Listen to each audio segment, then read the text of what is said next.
National Herald కేసులో సోనియా, రాహుల్ గాంధీల పేర్లు చేర్చడం బీజేపీ విద్వేషమని, దుష్ప్రచారం చేయడంలో అర్థం లేదని ఆ పార్టీ రాష్ట్ర అధ్యక్షురాలు ఎంపీ పురంధేశ్వరి మండిపడ్డారు. బీజేపీ కేంద్రంలో అధికారంలో లేనప్పుడు నమోదైన కేసులో బీజేపీపై బురద చల్లడం ఏమిటని ఆమె ప్రశ్నించారు. అసలు ఈ అంశాన్ని 2012లో కోర్టుకు తీసుకువెళ్లింది సుబ్రహ్మణ్య స్వామి అని పేర్కొంటూ సోనియా, రాహుల్ ఇదే కేసులో బెయిల్పై ఉన్నారని గుర్తు చేశారు.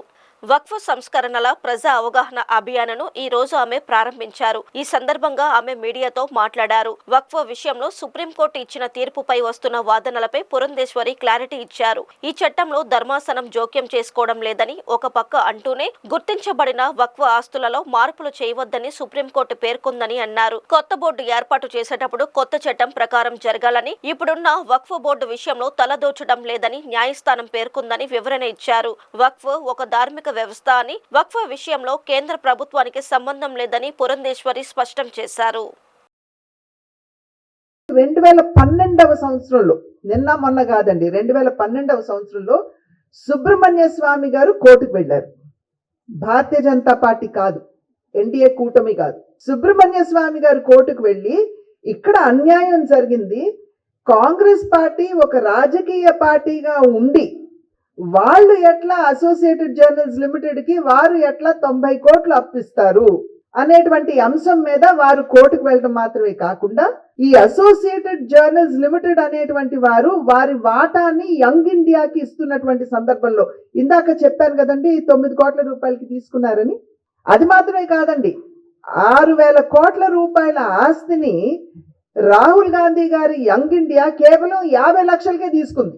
ఇవాళ ఈడీ ఈ కేసు తీసుకున్న తర్వాత, ఈ ట్రేల్ అంతా కూడా స్పష్టంగా అర్థమైన తర్వాత ఇవాళ ఈడీ ఛార్జ్ షీట్ పెట్టింది.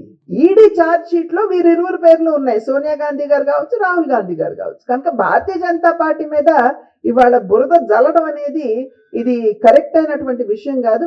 నిన్న సుప్రీం కోర్టులో వచ్చినటువంటి జడ్జ్మెంట్ ఏమంటున్నారు, ఇది భారతీయ జనతా పార్టీకి చెంపపెట్టు, రద్దయింది చట్టం అనేటువంటి ఒక ప్రచారం తీసుకొస్తున్నారు. కానీ మీరందరూ కూడా చాలా దగ్గరగా పరిశీలించినట్లయితే సుప్రీం కోర్టు చెప్పింది ఏమిటంటే, మేము ఈ చట్టంలో తలదూర్చలేము, ఈ చట్టాన్ని మేము రద్దు చేయడం లేదు, స్టాటస్ కో మాత్రమే ఇచ్చారు.